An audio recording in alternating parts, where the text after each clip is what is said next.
Hello friends, welcome back to my channel financial journey. इस video में हम बात करेंगे उस वाले पोर्टफोलियो की जिसमें 10,000 रुपये महीने की एसआईपी कटती है। बट ऐसा नहीं है कि 10,000 रुपये एक ही दिन में कट जाते हैं, वो डेली बेसिस पे कटते हैं। कभी कोई एसआईपी तो कभी कोई एसआईपी। तो अभी हो चुका है वीक 17 और वीक 17 मतलब लगभग 4 महीने होने ही वाले हैं।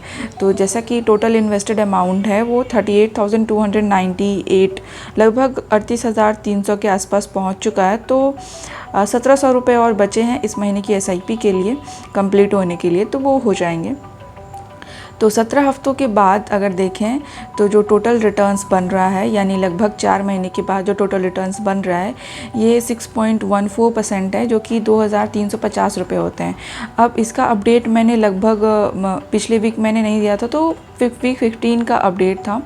तो उसके कंपैरिजन में अगर देखें तो जो इन्वेस्टेड अमाउंट है मेरा वो लगभग 6,450 रुपये का इंक्रीज़ हुआ है।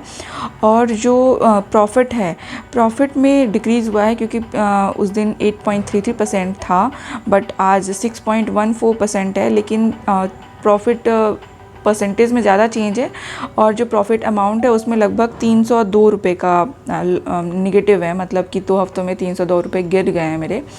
और जो पोर्टफोलियो की करंट वैल्यू है वो हो जाती है 40,648 रुपीज़ की।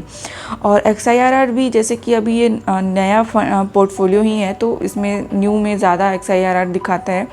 तो वीक 15 में ये 63.3% दिखा रहा था और अभी ये 41.6% पर आ गया है। अब इंडिविजुअल फ़ंड्स की बात करें तो इंडिविजुअल फ़ंड्स में सबसे ज़्यादा रिटर्न जो मुझे बना के दिया है वो है टाटा स्मॉल कैप फ़ंड। 10.1% का रिटर्न अभी भी दे रहा है, ये 583 का रिटर्न है। उसके बाद है Nippon India small cap fund, 9.9% का रिटर्न है। मोतीलाल ओसवाल मिड कैप में 6.5% का रिटर्न है। निपॉन इंडिया लार्ज कैप में 5.9% का रिटर्न है। और UTI Nifty next 50 index fund में 5.7%, HDFC फोकस्ड फंड में 4.7%, कैनरा रोबेको लार्ज कैप में 4.6% और Parag Parikh ELSS tax saver fund में 4% का। अब इसमें डेली चेंज की बात करें कि कल जो आखिरी ट्रेडिंग डे था, मतलब फ्राइडे का, उसमें मुझे क्या दे के रह गया है, तो इसमें जो टाटा स्मॉल कैप फंड है बस यही एक है जो प्रॉफिट में निकला है, जो कि 0.17, ज़्यादा नहीं, बस 0.17% का है प्रॉफिट, जो कि 11 रुपये हो जाते हैं। फिर HDFC फोकस्ड फंड में 0.33% का लॉस हुआ है। निपॉन इंडिया स्मॉल कैप में 0.33% का लॉस हुआ है। निपॉन इंडिया लार्ज कैप में 0.52% का लॉस है।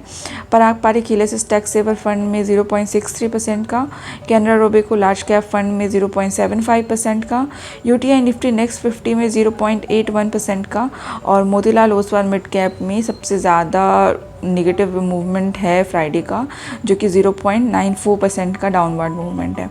अब बात करें पोर्टफोलियो एनालिसिस की, तो पोर्टफोलियो एनालिसिस में आप देख सकते हैं कि ये मेरा जो फ़ंड है वो 17 मार्च 2025 से मैंने इसको बनाना शुरू किया है। तो अभी लगभग इसके 4 महीने होने वाले हैं।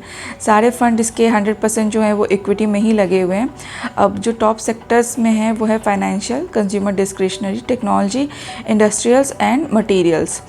और अगर मार्केट कैप की बात करें तो मार्केट कैप में लार्ज कैप में अभी 55.26% है, जो कि पिछले वीक के अपडेट से थोड़ा सा इंक्रीज़ हुआ है, लगभग 1% का।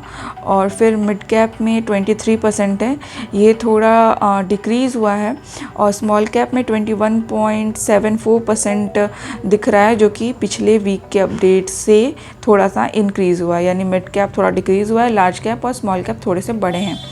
फिर कंपनीज़ में, तो कंपनीज़ में यही टॉप कंपनीज़ हैं: HDFC bank, ICICI bank, axis bank, Coforge. और पहले यहाँ पे जो 5th नंबर था वो परसिस्टेंट लिमिटेड था, बट अब Bajaj holdings and investment limited आ गया है 2.03% से।